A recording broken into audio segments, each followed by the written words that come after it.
Hi there. I wanted to give a quick garden update for July before we got too far into the month. And I wanted to start very quickly from this side of the house just to show you as we walk over to the vegetable garden, the perennial gardens, because there are definitely some places that this is their time to shine. So let me get my camera turned around. So this is the flower bed around my well, and you can see that the coneflowers, this is their moment. The lavender, we're a little past their moment, but some of it is starting to rebloom. The daisies, we missed those, but the catmints and the calamints are starting to bloom again. I really should have come out here and cut those back a while ago, but you can see I wanted to show you that even if you can't get to that early summer cutting back, things still come back, reflush, and look nice. In the small garden bed for vegetables, this is where all my garlic was. You can see I've got a lot of things that I planted some new seeds and they're starting to come up. The strawberries are still looking pretty healthy. Most of the onions have been pulled now from that part. The garlic or the broccoli here, I need to cut it out. It's quite obviously bolted and gone to seed, but the flowers are actually kind of pretty, so far I've just kind of left them. The cut flower garden, all the ranunculus came out, and I planted, put down a lot of seeds for some kind of a second round of some pretty annuals. There's a combination of scabiosa and cosmos and zinnia in here, and so far I think most of it has germinated and is growing. Here you can see my little lisianthus patch. The white ones have already bloomed. They're kind of short, so I don't know if I was supposed to pinch them to get them to encourage to be taller, but some of the others are a little taller looking, so those are going to be gorgeous here as we continue into the later part of the summer. There's some lamium over here that's blooming and looking really pretty. The heucheras, the hostas in this area are blooming. This is definitely a time for the black-eyed Susans to shine. And the daylilies, they're still blooming. You can see there's some stuff here that I could probably clean up, but I just haven't had time, and that's the way life goes. It still looks pretty. There's still new blooms coming. The sedum, this is just a traditional like autumn joy, is getting ready to bloom. I have found that I cut these back earlier in the summer and it keeps them from getting too tall and flopping over. So these mine are blooming, getting ready to bloom maybe a smidge later than they might have otherwise, but it's okay. This green stalk is not anything I really want to share too much about, but these flower pots are looking really nice. Everything in these flower pots are things that I started from seed.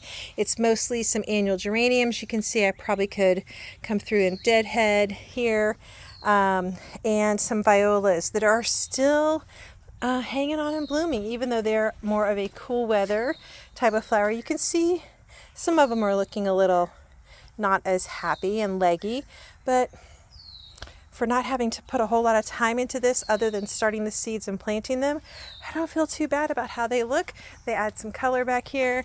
The little lime hydrangeas are getting ready to just bust open, and I think they're going to put on quite the show. This seems to be a really good year for hydrangeas for the most part.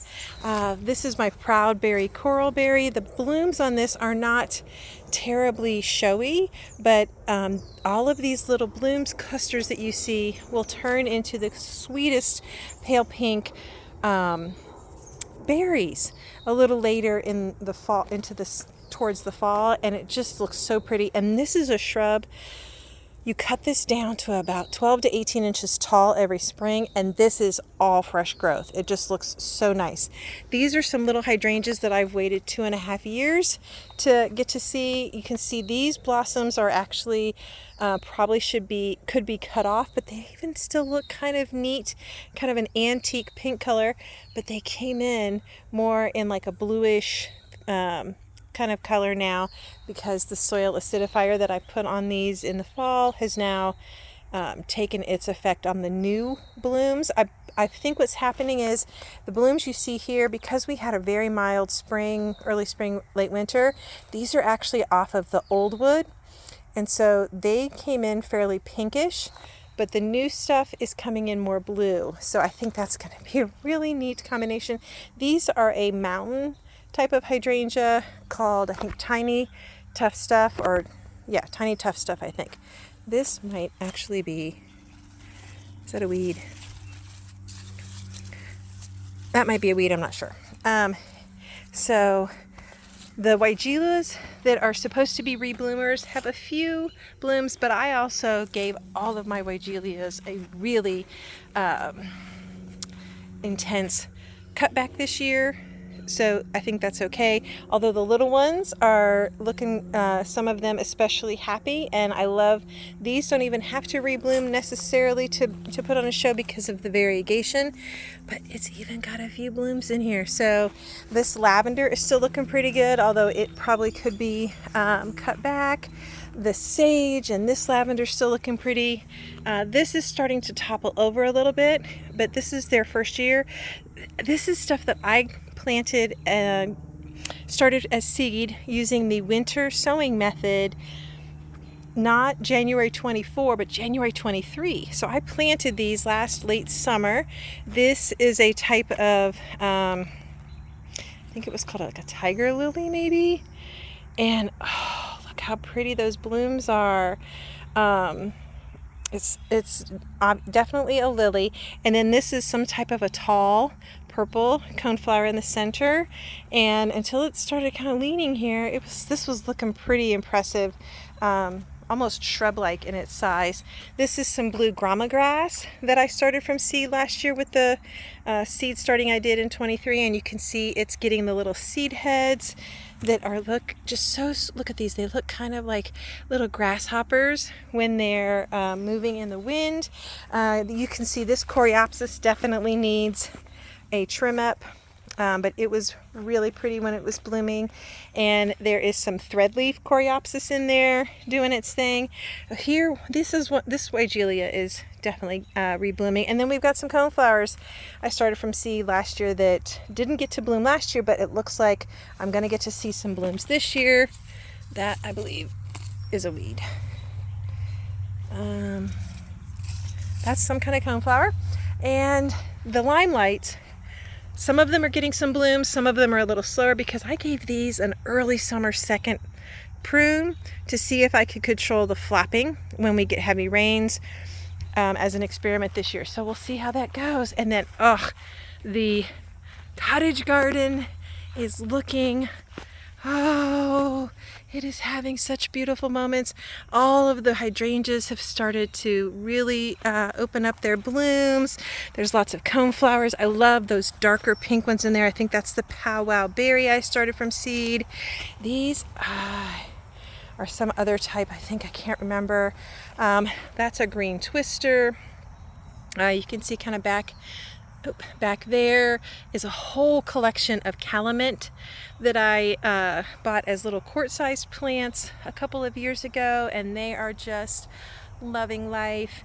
Down in here we have some other things that just add some nice textural elements, but and then here are some deep pink daylilies. So I'm just loving this combination right now with all of the hydrangeas and the coneflowers and the different shades. And there's some yarrow back here that was part of the first winter sowing of 23. Let me see if there's still some blooms. Yes. And so this was a type of yarrow that has like a variety of pale pink and different shades of like raspberry sort of blooms, and you can see that probably could use a little cleanup, but it's still blooming and adding some interest. Still learning a little bit about how to manage yarrow. This is a type of plant that I'm wondering if it might, kind of like the sedum, benefit from an earlier type of prune to help make it widen out a little bit. There's still some of the lavender up here that has spent bloom stalks, but they still add some textural interest. And then, oh, look at the rising sun eastern redbud. It, oh, just looks so pretty this year.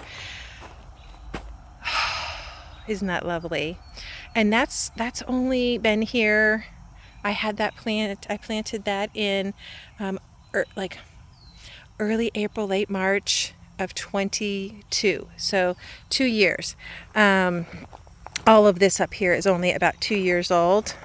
Well, with the exception of little things like that I just added because I thought it was so sweet. That's an evergreen. It should get to be about 4 feet tall or so and add just a nice little structure of some evergreen interest right here in this spot. And the bee balm back there has really spread itself. There's some agastache, I think, there, and you can see there's bees and things. Oh, that's actually a moth. I don't know if you can see it. I think it's called a hummingbird moth. Look at that. So cool. And so that has just sort of self-seeded itself, and the blooms just look really pretty this year. That's its first. That's the first year that patch has really made an impression. What else do we have here? Some more of the quickfire. I love the quickfire. It's like the perfect combination of a panicle-shaped bloom, but with some of the characteristics of a lace cap, where you've got the combination of the real tight little bloomlets and then the more open-faced that kind of come off on a little stalk. Oh, and then they transition to kind of like this pretty pink color. Oh, I just love the quick fires. And this poor tree got snapped off last fall by the deer when it was going around rubbing its antlers on things. I think it must have gotten caught in the canopy and snapped it right off. And I thought for sure this was a goner. And then this spring I saw some shoots coming up from the bottom, and I thought, I'm just going to let you do your thing. I gave it a little fertilizer. I'm just going to see what it does. Right now, it's kind of acting like a rising eastern redbud shrub.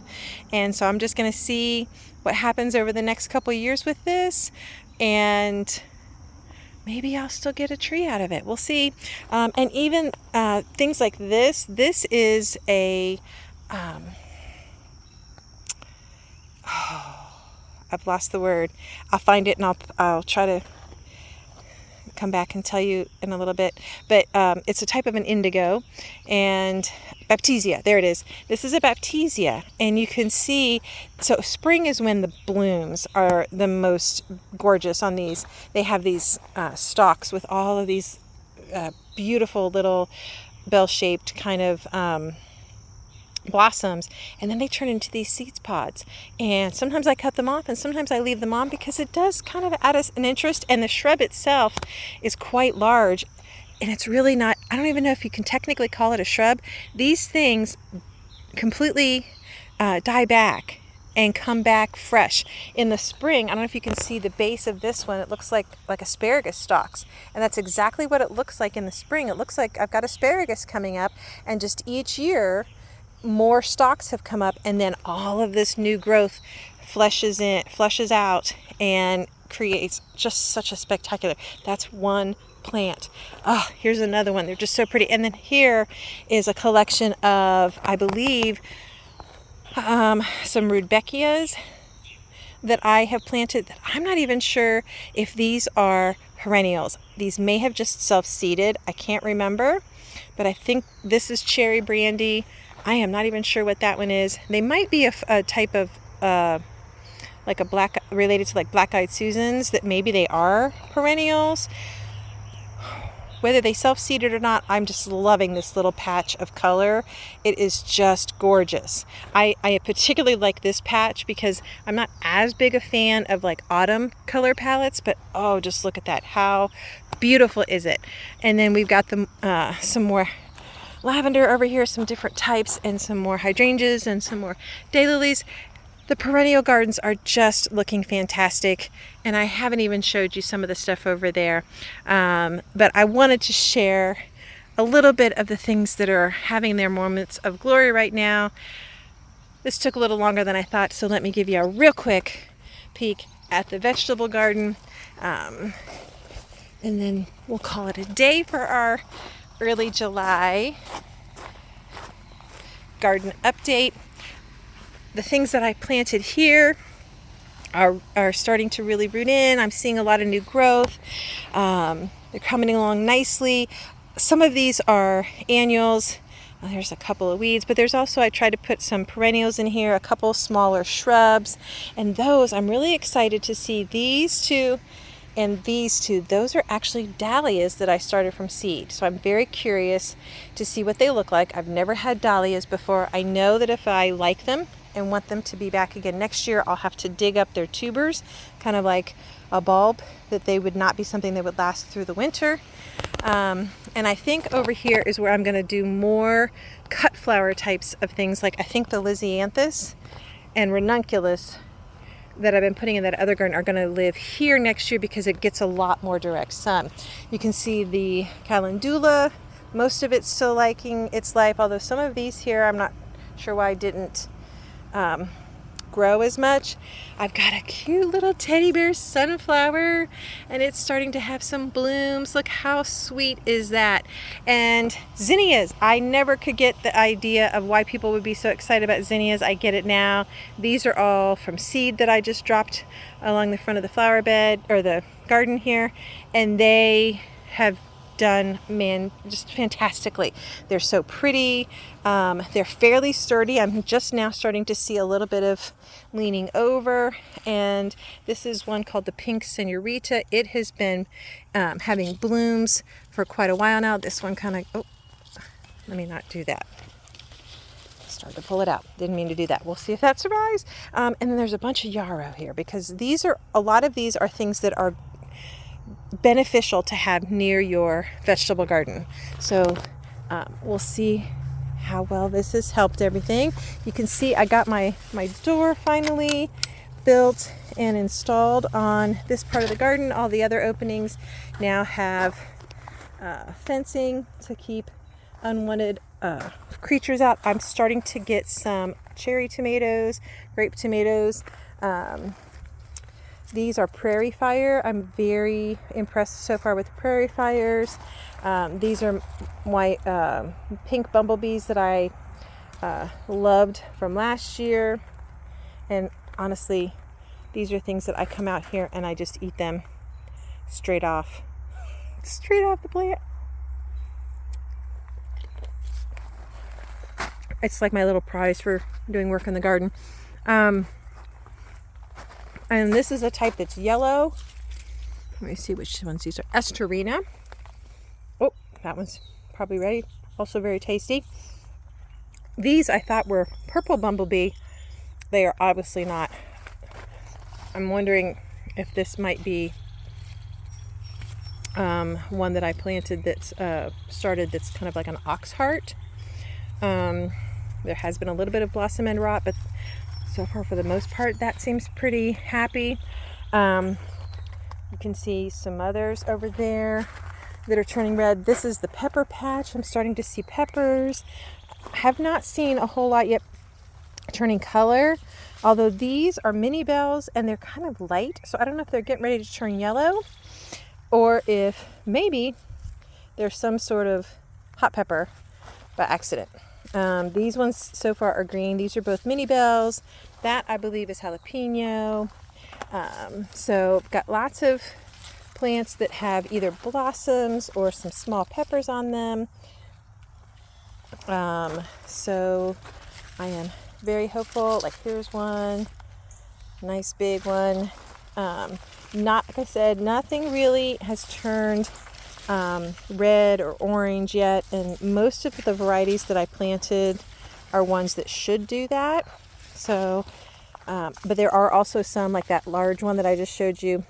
I know you can also eat green. This is where I had onions that I've been able to pull, and so I've planted some green bean seeds. You can see they're coming up. This is, I did leave any onion that still had a fairly strong stem to see just how big I could get it. So there's still a couple in here. There's a couple at the back. The Cilantro is still doing okay. The thyme. Got some marigolds here. I think this might be the sugar and spice, but I'm not positive. But a nice light yellow color. And I kind of contained the nasturtiums that have been going all over. This is where I had a lot of onions and garlic. So I've planted some seeds. We'll see if we can get a second half of the summer. Some lettuces, some broccoli, and a second round of some onions maybe. So we'll see how that goes. And I need to try to get another harvest off these beans and then probably pull those. This is the sweet potato patch. I think I might have some things going on with my winter squashes. So this is going to be a project in the next week or so to come out here and try to take out any plants that are looking diseased or super unhappy and unhealthy. I haven't really gotten any edible squashes yet, but I feel like these acorns might be close. I'm not sure. I think that might be one of the blue Hubbards. There was another one that was up there. I'm guessing maybe it fell off. I'm not seeing it. So those are some things. There were some spaghetti squashes. That one looks like it's not happy. It's looking like it's got a big dent. That one actually looks like it might be turning yellow. I've got some honey nuts here that may be getting close. I've seen some yellow on that one. So just need to come out and do some maintenance, I think, with this squash patch. There's obviously some unhappy things going on. I have harvested some dill, but even that, I think I probably need to either harvest what I can and or then pull those plants. This is the patch of tomato plants that are the bigger varieties. This is my San Marzano. It's a very happy plant, but I've been having trouble with a lot of blossom end rot, so I've been trying to pop those off. And this part of the garden in particular, see, there's one other one. So I just take those and pop them off when I find them. And I throw them out in the yard. So we'll see next year if I have 8,000 tomato plants in the yard or the woods. But this part of the garden needs some maintenance. Some of the tomato plants are way too big and need some pruning and or restaking. The cucumber plants, I've gotten a few pickling cucumbers, but in general, they're not looking the healthiest. So I'm going to try pruning off the stuff that looks bad. And I've started a few new broccoli plants over in the other smaller garden. You can see here another angle of tomato patch. That's the cherries. And these are the potatoes that I haven't harvested yet. And even though there is still some green, I think in the next couple of weeks I'm gonna go ahead.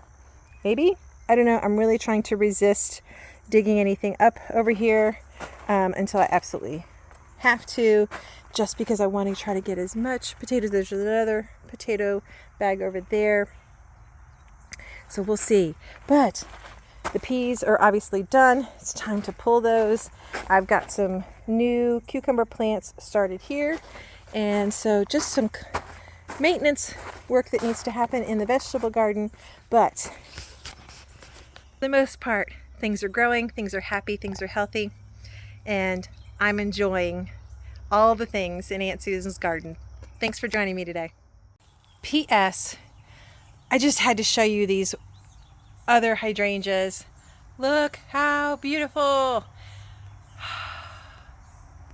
Aren't they pretty? This is a lace cap variety and just gorgeous.